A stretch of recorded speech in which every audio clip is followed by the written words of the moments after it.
The text arrived at 8:47 p.m. while I was reviewing architectural plans for my latest development project. I set down my coffee and read my brother Ryan's message twice, feeling the familiar knot of frustration that came with every family interaction. Julia, we need to talk about Mom's living situation. Since Dad died, she can't stay in that big house alone. Sarah and I have decided she's moving in with us. Your studio apartment is too embarrassing to even consider. Mom deserves better than that cramped space you call home. I looked around my 600-square-foot studio in the converted warehouse district, the same neighborhood that 10 years ago had been considered too dangerous by my family, but had since become the most sought-after area in the city. The exposed brick walls, soaring ceilings, and floor-to-ceiling windows overlooking the harbor made it one of the most coveted units in the building. But to Ryan, it was just proof of my continued failure to achieve what he considered real success. I typed back, "You're absolutely right. Mom should have the best possible living situation." My phone buzzed immediately with his response. "Finally, some sense from you. Sarah's already converting the guest room. Mom will be much happier with us in Riverside Towers." Riverside Towers. Ryan's pride and joy, the luxury high-rise where he and his wife Sarah had purchased a penthouse 3 years ago, stretching their finances to the absolute limit to afford the monthly payments. Ryan never missed an opportunity to mention his prestigious address and the building's exclusive amenities. What Ryan didn't know was that I owned Riverside Towers, along with 12 other residential and commercial properties throughout the city. I picked up my phone and called Marcus Chin, my property manager. "Marcus, it's Julia. I need you to prepare an eviction notice for Unit 3204 at Riverside Towers." "The Williams unit." "Ryan Williams." "That's right. May I ask the reason?" I scrolled through the thick file of documents Marcus had been compiling for months. Multiple lease violations, unauthorized modifications to the unit, exceeding the occupancy limit, and unpaid pet fees. The pet fees. They've had a dog for 8 months without declaring it or paying the required deposit. The neighbors have been complaining about noise and messes in the hallway. I see. And the occupancy limit. The lease specifies a maximum of 2 adults. Adding a third permanent resident violates the agreement. Marcus was quiet for a moment. "Julia, are you sure about this? Your brother doesn't know you own the building, does he?" "No, he doesn't. And after tonight's conversation, I think it's time he learned about consequences." "What should I cite as grounds for eviction?" "All of it. The unauthorized pet, the lease modifications they made to the bathroom without permission, and the upcoming occupancy violation. Give them 30 days. "Understood. The notice will be delivered tomorrow morning." After hanging up, I walked to my windows and looked out at the city I'd spent the last decade quietly acquiring piece by piece. The harbor sparkled with lights from the restaurants and shops I owned in the converted waterfront district. The office building where Ryan worked as a mid-level marketing manager was visible in the distance. Another property in my portfolio. My phone buzzed with another text from Ryan. "By the way, you should probably start looking for a bigger place soon. A woman your age living in a studio apartment isn't a good look. Maybe something in a family-friendly neighborhood? Sarah knows a realtor who specializes in affordable housing." I typed back, "I'll keep that in mind." Ryan's response came quickly, "Good. It's time you started making better choices with your life. You can't keep pretending that this artsy downtown lifestyle is sustainable forever." The irony was rich. Ryan, who worked in marketing for a tech company that leased space in one of my buildings, was giving me career advice. Ryan, who was leveraged to his eyeballs on a luxury apartment he could barely afford, was counseling me about financial responsibility. I poured another cup of coffee and returned to my architectural plans. Tomorrow would be interesting. At 7:15 a.m., my phone started ringing. Ryan's name flashed on the screen. "Julia, what the hell is going on?" "Good morning to you too, Ryan. What's wrong?" "What's wrong? I just got served with an eviction notice. They're saying I violated my lease and have 30 days to vacate the premises." "That sounds serious. What did you violate?" "That's just it, I don't understand any of this. They're claiming I made unauthorized modifications, exceeded occupancy limits, and failed to register a pet." I took a sip of coffee. "Did you do those things?" "Well, we installed that new rainfall shower head in the master bathroom. And we've had Max for a while now, but he's just a small dog. And Mom isn't even moving in until next week." "So you did violate the lease terms." "Julia, these are technicalities. Normal people don't get evicted over shower heads and small dogs. Normal people get permission before making modifications and declare their pets when they get them. Whose side are you on here? I'm on the side of following the rules you agreed to when you signed the lease. This is Julia. Could you show a little family solidarity? My wife is hysterical, my mother-in-law is asking questions, and I'm about to lose the most prestigious address I've ever had. The prestigious address comment almost made me laugh. Ryan, have you tried talking to the property management company?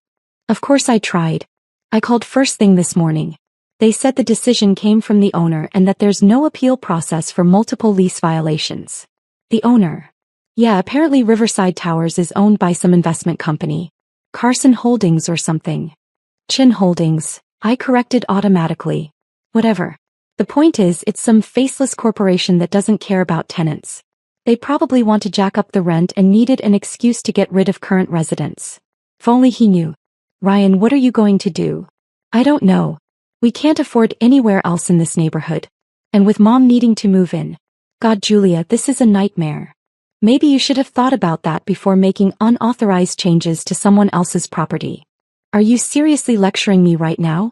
Julia, I make 3 times what you make. I live in a luxury building. I drive a BMW. I'm successful by any reasonable measure. And yet you're being evicted. This is temporary. This is just bureaucratic bullshit that I'll figure out. Okay. Don't say, okay, in that condescending tone. You live in a converted warehouse studio and drive a Honda. You don't get to be condescending about my housing situation. I looked around my studio, the same space where I'd built a real estate empire worth over $200 million. You're right, Ryan. I shouldn't be condescending. Thank you. Now can you help me figure this out? Do you know anyone in property management or real estate who might have connections? The question was so loaded with irony that I had to set down my coffee. Actually, I might know someone who could help. Really? Who? Let me make some calls and get back to you. Julia, this is serious. If you have connections that could help, I need you to use them. My entire reputation is at stake here. I understand. Let me see what I can do. After hanging up, I called Marcus again. The eviction notice was delivered? This morning at 7 a.m. Your brother called our office about 15 minutes later. What did he say? He demanded to speak with the owner. When I told him that wasn't possible, he asked for the property management supervisor. I told him I am the property management supervisor. And he asked if there was any way to work out a payment plan or compromise. He seems to think this is about money. What did you tell him? I told him that lease violations aren't financial issues. I also mentioned that the owner has a strict policy about tenant compliance. How did he respond? He asked if the owner might be willing to meet in person to discuss the situation. I smiled. And what did you say to that? I said I'd check with ownership and get back to him. Perfect. Schedule a meeting for this afternoon. Conference room at the Riverside Towers Management Office. Should I tell him who he's meeting with? No. Just tell him the owner will see him at 2 p.m. That afternoon, I arrived at the Riverside Towers Management Office wearing my most conservative business suit and carrying a leather portfolio filled with Ryan's lease violations, payment history and correspondence. The building's management office was located on the ground floor, with floor-to-ceiling windows overlooking the lobby I'd designed when I purchased and renovated the property. Marcus met me in the hallway. Your brother arrived 10 minutes early. He's in conference room B with his wife. How do they seem? Nervous. His wife brought a folder of documents. I think they're preparing to make their case. Let's not keep them waiting. I entered the conference room to find Ryan and Sarah sitting at the polished table, both dressed formally and looking anxious. Ryan was wearing his best suit, the one he'd bought for job interviews, and Sarah had her hair pulled back in a style that screamed, trying to look professional. Mr. and Mrs. Williams, I said, taking the seat across from them. I'm Julia Chin, owner of Riverside Towers. The silence that followed was deafening. Ryan's mouth fell open. Sarah looked from me to Ryan and back again, clearly confused. Julia. Ryan said finally. What are you doing here? I'm here to discuss your lease violations and eviction notice. But you said your name was Julia Chin. It is. Chin Holdings is my company. Sarah found her voice first. Julia, I don't understand. You own this building. I own 12 buildings actually. Riverside Towers is just one property in my portfolio. Ryan was staring at me like I'd grown a second head. That's impossible. You live in a studio apartment. You drive a Honda. You work. I work in real estate development. I have for the past 10 years. But you said you worked in property management. I do manage properties. My properties. Sarah was frantically flipping through papers in her folder. The lease. The lease says the building is owned by Chin Holdings. That's correct. Ryan's voice was barely a whisper. You own our building. I do. For how long? 3 years. I bought it the month before you moved in. The timeline was clearly sinking in for both of them. Julia, Sarah said carefully, when we applied for the apartment, you were listed as a reference on our application. Because Ryan asked me to be a reference. I thought it was funny that he was asking his sister to vouch for him to rent an apartment from his sister. You let us move in knowing you owned the building? You qualified for the lease based on your income and credit history. I didn't give you any special treatment. Ryan was processing this information slowly. The rent payments. We've been paying rent to you? To Chin Holdings, which I own. The payments go through a management company, but yes, ultimately you've been paying rent to me. For 3 years. That's correct. Sarah looked devastated. Julia, why didn't you tell us? Because you never asked. You assumed I was struggling financially because I live simply and drive an older car. You never wondered how I could afford to live downtown, or why I seemed financially stable despite what you thought was a low-paying job. Ryan was staring at the conference table. The eviction notice is legitimate. You violated multiple terms of your lease agreement. But you're my sister. Which is why I gave you 3 years to figure out how to be a responsible tenant before enforcing the rules. Sarah spread the documents from her folder across the table. We brought evidence that we've been good tenants. Payment history, no complaints from neighbors. Actually, I said, opening my own portfolio, there have been several complaints from neighbors about your dog. Barking at night, messes in the hallway, and aggressive behavior toward other residents' children. I slid a stack of complaint forms across the table. And these are photos of the unauthorized modifications you made to your bathroom. More photos followed, before and after shots of their bathroom renovation. These renovations required approval from building management and a deposit for potential damage. You did neither. Sarah was reading through the complaint forms, her face getting paler with each page. Mrs. Williams, I continued, the lease clearly states that any permanent modifications require written approval and that all pets must be registered within 30 days of arrival. We didn't think a shower head counted as a permanent modification, Ryan said weakly. You installed new plumbing fixtures and tiles. You changed the electrical configuration for mood lighting. These are significant alterations that affect the property value. Julia will fix everything. We'll register Max, we'll pay whatever fees you want, we'll change the bathroom back. Mr. Williams, the issue isn't whether you can fix the violations now. The issue is that you disregarded the lease terms for months and only want to comply now that you're facing consequences. Ryan's composure finally cracked. Julia, I'm your brother. You can't evict me. I can't show favoritism to family members. That would be unfair to my other tenants who follow the rules. Other tenants? You have other tenants. I own 12 buildings, Ryan. I have over 300 residential units and 50 commercial spaces. You're one of 300 families I provide housing for. The scope of what he was learning seemed to overwhelm him. Julia, how is this possible? How do you own all this? I bought my first property 10 years ago with money I saved from my job in property management. I renovated it, increased its value, and used the equity to buy another property.